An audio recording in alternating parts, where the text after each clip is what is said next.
నమస్తే, welcome to our channel. నేను మీ సిరి. నిన్న చిలకలూరుపేటలో జరిగిన భారీ బహిరంగ సభలో మోదీ గారు ఎందుకు జగన్ ని టార్గెట్ చేయలేదు? సో ఈ అంశాన్ని మనకి ఇంకా క్లుప్తంగా వివరించడానికి మనతో పాటు ఉన్నారు Jai Bharat national party official spokesperson Chiranjeevi Naik garu. నమస్కారం సార్. నమస్తే. జై భారత్ అండి.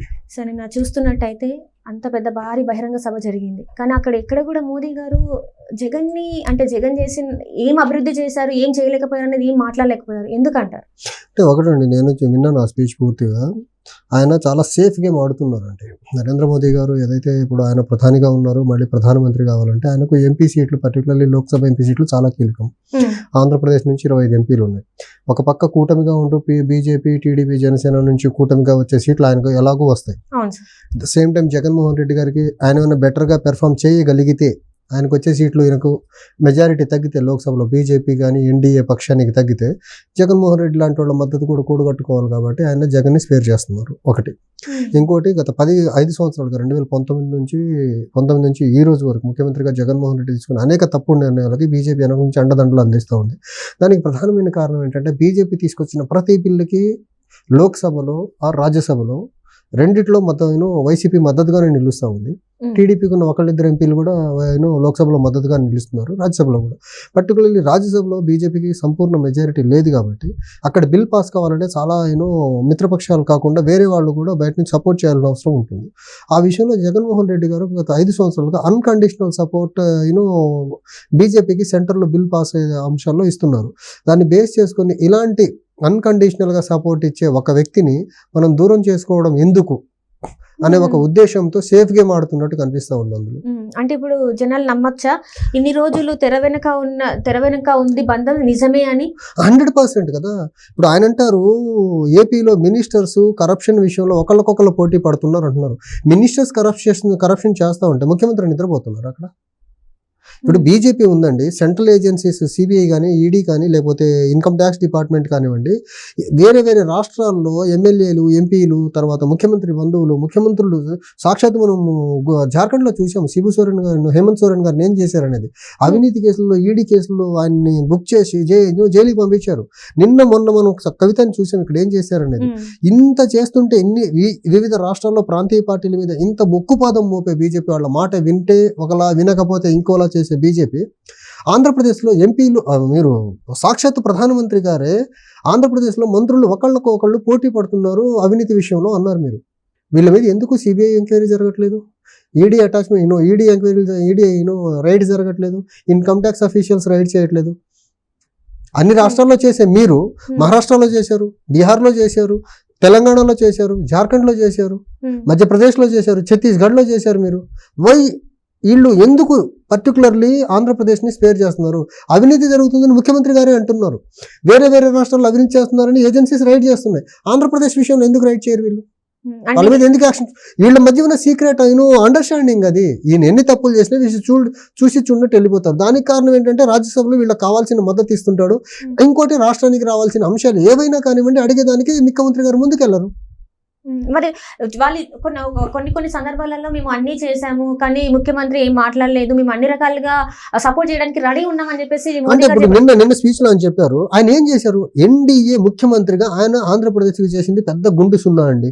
ఆయన కొన్ని central institutions, particularly educational institutes ఇచ్చామని చెప్తున్నారు.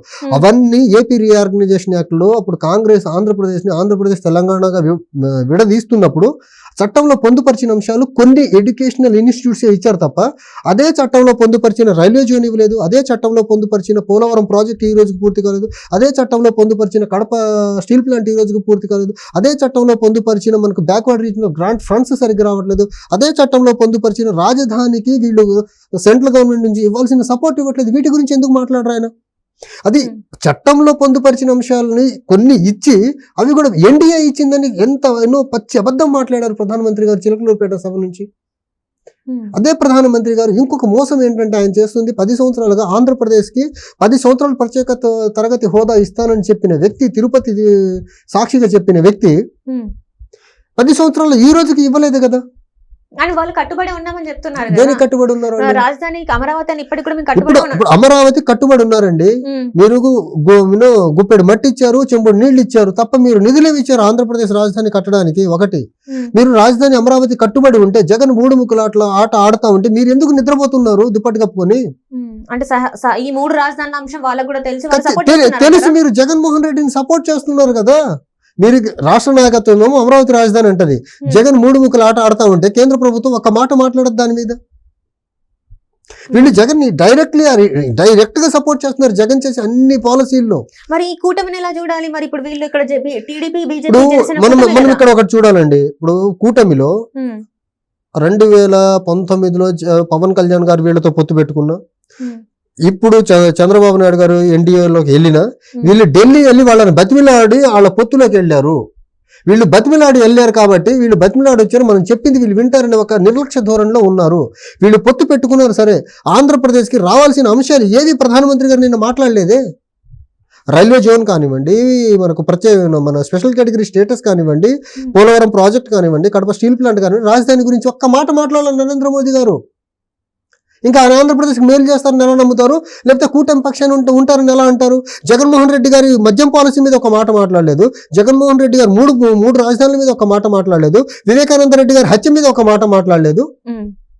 ఇంకేంటి ఆయన జగన్ ఈ రకం ఒక్క విషయంలో జగన్ ఎక్స్పోజ్ చేయకుండా, వైసీపీ ప్రభుత్వాన్ని ఎక్స్పోజ్ చేయకుండా వీళ్ళు పొత్తులో ఉండి టీడీపీ జనసేనకు అనుకూలంగా ఉంటారని ఎలా అంటారు? ఖచ్చితంగా ప్రధానమంత్రి గారు బీజేపీ జగన్మోహన్ రెడ్డి గారితో ఈ రోజుకి చీకటి ఒప్పందంలో ఉన్నారు. ఆ బంధం కొనసాగుద్ది. ఆ బంధంలో నష్టపోయేది ఎవరంటే ఆంధ్రప్రదేశ్.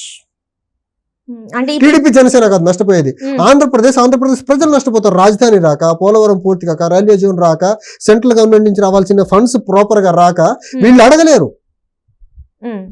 జగన్మోహన్ రెడ్డి కూడా అడగరు. వీళ్ళకి కావాల్సింది ఇలాంటి ఒక వెన్నుముక లేని లీడర్షిప్. అంటే ఇప్పటి వరకు ఏంటంటే ఈ మూడు పార్టీల కలయికతోని రాష్ట్రం అభివృద్ధి వైపు అడుగులు వేస్తుందని చెప్పేసి 3 పార్టీలు చెప్తున్నాయి కదా. ఎక్కడ చెప్పారు? నేను నరేంద్ర మోదీ గారు చెప్పారా? మీరు 10 సంవత్సరాలుగా చెయ్యని డెవలప్మెంట్ ప్రధానమంత్రిగా ఆంధ్రప్రదేశ్ కి రాబోయే 5 సంవత్సరాలు చేస్తారంటే మిమ్మల్ని ఎలా నమ్మాలి?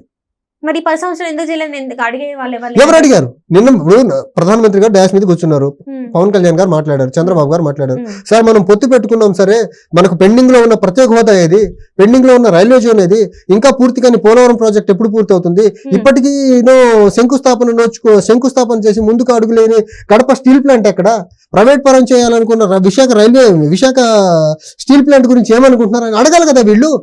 ఇవన్నీ అడగకుండా చంద్రబాబు నాయుడు గారు ఆయన జీవిత చరిత్రలో ఎప్పుడు హిందీలో ఒక్క మాట మాట్లాడని చంద్రబాబు నాయుడు గారు ప్రధానమంత్రి గారిని ప్రసన్నం చేసుకుని ఆయన దగ్గర గుడ్ మార్క్స్ పొందేదానికి ఆయన హిందీలో మాట్లాడతారు. సెంట్రల్ గవర్నమెంట్ లో ఏదైతే స్కీమ్స్ ఏవైతే ఉన్నాయో బీజేపీ తీసుకొచ్చిన స్కీమ్స్, ఆ స్కీమ్స్ అన్ని లిస్ట్ అవుట్ చేసి చదువుతున్నారు. ఇంకా పవన్ కళ్యాణ్ గారు అయితే ఇంకొక లెవెల్కి వెళ్ళి హిమాలయాలు, గంగా నది, శివుడు, గంగా జలం ఈ రకంగా నరేంద్ర మోదీ గారిని పొగుడుతూ ఉంటే, వీళ్ళు ఈ రకంగా భజన చేస్తూ ఉంటే, చిడతలు పట్టుకొని చిడతలు వాయిస్తూ ఉంటే ఆయన రాష్ట్రాలకు ఇవ్వాల్సిన ఎందుకు ఇస్తారు? వీళ్ళు అడిగితే కదా ఇచ్చేది. చిత్తశుద్ధి లేదంటారా? ఎక్కడుంది? ఇప్పుడు 2014 నుంచి 19 మధ్య వీళ్ళు రకరకాల స్టాండ్స్ తీసుకున్నారండి. కొన్ని కావాలని అడిగారు, ఇవ్వలేదు. వీళ్ళని బీజేపీ ఓడించిందని ఒక అండర్స్టాండింగ్ వీళ్ళు చంద్రబాబు నాయుడు గారు, పవన్ కళ్యాణ్ గారు వచ్చేసారు. 14 తర్వాత వీళ్ళు ఎక్కడ అడిగారు? ప్రత్యేక హోదా కానివ్వండి, క్యాపిటల్ గురించి కానివ్వండి, లేకపోతే రైల్వే జోన్ గురించి కానివ్వండి, కడప స్టీల్ ప్లాంట్ గురించి కానీ, లేకపోతే మనకు ఆంధ్రప్రదేశ్కి రావాల్సిన బ్యాక్వర్డ్ రీజనల్ గ్రాంట్ ఫండ్స్ ఏవైతే ఉత్తరాంధ్రకు, రాయలసీమకు వాటి గురించి ఎక్కడ అడిగారు వీళ్ళు? అసలు ఎక్కడన్నా అడిగారా వీళ్ళిద్దరు? నిన్న ఫస్ట్ మీటింగ్ కదా ఎన్డీఏగా వీళ్ళు ఏర్పడిన తర్వాత మళ్ళీ 2024 ఎన్నికలకు వెళ్తున్న ఫస్ట్ మీటింగ్ నిన్న పెట్టుకున్నారు. ఆంధ్రప్రదేశ్ కి మేము గెలిస్తే రాజధాని ఈ టైంలో పూర్తి చేస్తాం, పోలవరం ఈ టైంలో పూర్తి అవుతుంది, రైల్వే జోన్ ఈ టైం ఫ్రేమ్ లో వస్తుంది, కడప స్టీల్ ప్లాంట్ ఈ రకంగా ముందుకు తీసుకెళ్తాం, రాజధానిని ఈ రకంగా కట్టి ఈ రకంగా ముందుకు తీసుకెళ్తాము, ఢిల్లీని మించిన రాజధాని కట్టిస్తానని మోదీ మాట ఇచ్చారు.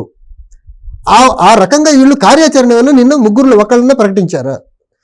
వీళ్ళిద్దరేమో ఆయన్ని భజన చేసే పనిలో ఉన్నారు. నరేంద్ర మోదీ గారు ఆయనకు 400 సీట్లు కావాలి, మళ్ళీ ప్రధాని కావాలి, అందుకు ఆంధ్రప్రదేశ్ లో ఉన్న 25 ఎంపీలు నాకు కావాలంటే వీళ్ళని పొగడొద్దు, జగన్ని తిట్టద్దు, జగన్ అవినీతి గురించి మాట్లాడొద్దు, ఆయన కర్ర ఇరకూడదు, పాము చావద్దు అన్న చందంగా ఆయన స్పీచ్ సాగింది. అంటే ఇప్పుడు ఈ కూటమిలో పార్టీకి సంబంధించిందే కానీ ప్రజలకు సంబంధించింది ఏ ఒక్కటి లేదు. ఒక్క మాట పవన్ కళ్యాణ్ గారు మాట్లాడలేదు, చంద్రబాబు గారు మాట్లాడలేదు, మోడీ గారు కూడా ఏం మాట్లాడలేదు కదా. అంటే అవసరం ఆయన లేదంటారా? ప్రెస్టీజియస్ గా ఆయన శంకుస్థాపన చేసిన రాజధాని అమరావతిని జగన్ 3 ముక్కలు అంటే దాని మీద కూడా కనీసం మాట్లాడలేదు. దాన్ని బట్టి అర్థం చేసుకోండి, ఆంధ్రప్రదేశ్ మీద ప్రధానమంత్రి మోదీ గారికి ఏ పార్టీ చిత్తశుద్ధి ఉందనేది. ఆయనకు చిత్తశుద్ధి ఉండే కనీసము మర్చిపోండి, మీరు పోలవరం మర్చిపోండి, విశాఖ రైల్వే జోన్ మర్చిపోండి, కడప స్టీల్ ప్లాంట్ మర్చిపోండి, కనీసం రాజధాని విషయంలో మాట్లాడాల్సింది ఆయన శంకుస్థాపన చేసిన ప్రాజెక్ట్ అది. దాని మీద కూడా మాట్లాడాలంటే నరేంద్ర మోదీ గారికి ఆంధ్రప్రదేశ్ మీద ఉన్న కపట ప్రేమ.